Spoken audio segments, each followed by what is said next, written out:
Vox and King Beau Part 17. The Good, the Bad, and the Strange. Sorry about last night. I took a nap and ended up sleeping through till this morning. I apologize, but it did feel good to get a full night's rest.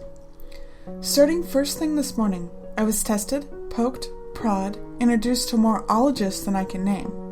I'm lucky. My mom's a doctor, so she was able to call in a lot of favors and get my test results sent to a friend of hers. Normally, I feel bad getting the special treatment, but after the CT, we figured that these were special circumstances.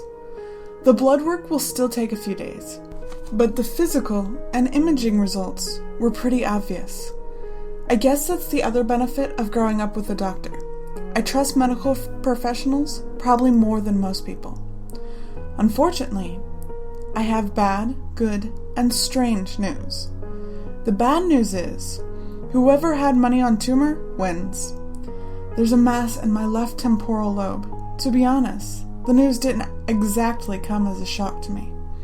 I know some folks asked me the other night why I was making it sound like I knew there was something wrong with me. Like I said, I've been glued to WebMD. And if it walks like a duck and quacks like a duck, they won't know for sure exactly what kind it is, but they're pretty sure the headache and nausea were caused by the swelling and pressure. The auditory hallucinations and voice problems are common with tumors in this area. They said it was also likely I've suffered some small seizures, which might explain some of the silences if they aren't just more hallucinating. The good news is that they're going to get me into an operating room as fast as possible. We're hoping they can get it all out, though depending on what more tests and the surgery results are, I might have to go through chemo. They'll also probably have to put in a shunt to relieve some of the pressure. But they've got me on some steroids now to help with that. However, my prognosis isn't bad. We caught it fast.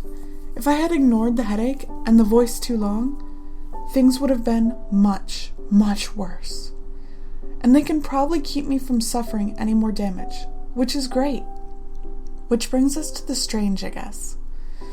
Without giving too much away, I asked if this would explain visual hallucinations or sleepwalking. There's not enough pressure being put on my optical lobe to cause that. Also, while temporal lobe tumors can cause memory problems, it wouldn't explain why I was thinking of Beau. Maybe my mind dug him up because it knew I would pay attention.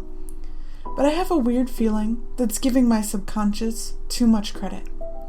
I firmly believe that most things have a reasonable scientific explanation, but some stuff just doesn't fit into a neat diagnosis.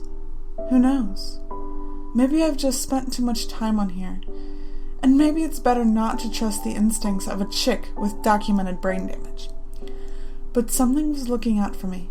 In another month, I could have been unable to speak. With a worse seizure, I could have died. At any rate, this will probably be my last thread. I wasn't planning on ending on this note, but I refused to overstay my welcome by treating this board like my live journal.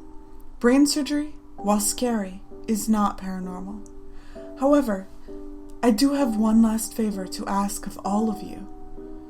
I know I've asked for a lot over the past few days, and I appreciate all the help and support I've gotten. But this is something I feel has to be done. I'm not trying to be melodramatic here, so please don't take this that way.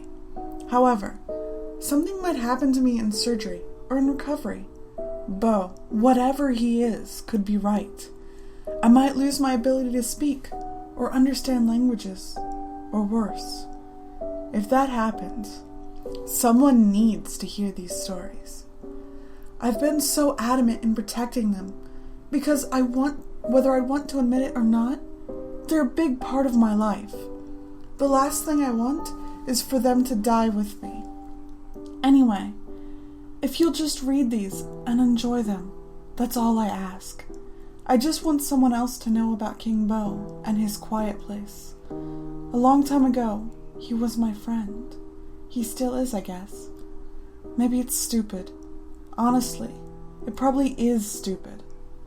but it seems like the least I can do. So I guess this all ends where it began. Tonight, I woke up from a nap. I was lying on my stomach, and across the bed, I saw a man staring at me. Everything about him was real. I could see his pale skin and milky eyes. I saw his wrinkles and white hair. We stared at each other for what felt like a long time. He didn't smile or sink away, and I didn't run. I slowly, timidly slid my hand across the sheets, reaching out along the bed. I'm not that brave. I didn't flat out touch him.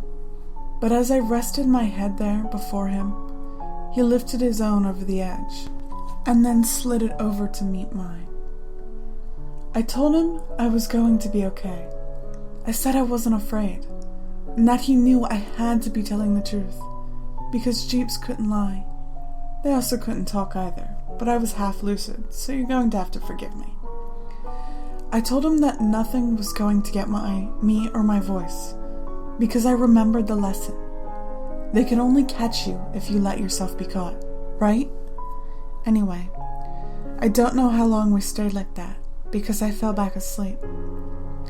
When I was little, I had an imaginary friend named Beau. He was the king of the quiet place. He told me stories about his adventures. Some of them were cute, and some of them were a little disturbing. I'm going to tell them to you as I remember them told to me, or see them in my mind's eye. I don't know how true they are, and I've tried to clean them up so they make sense.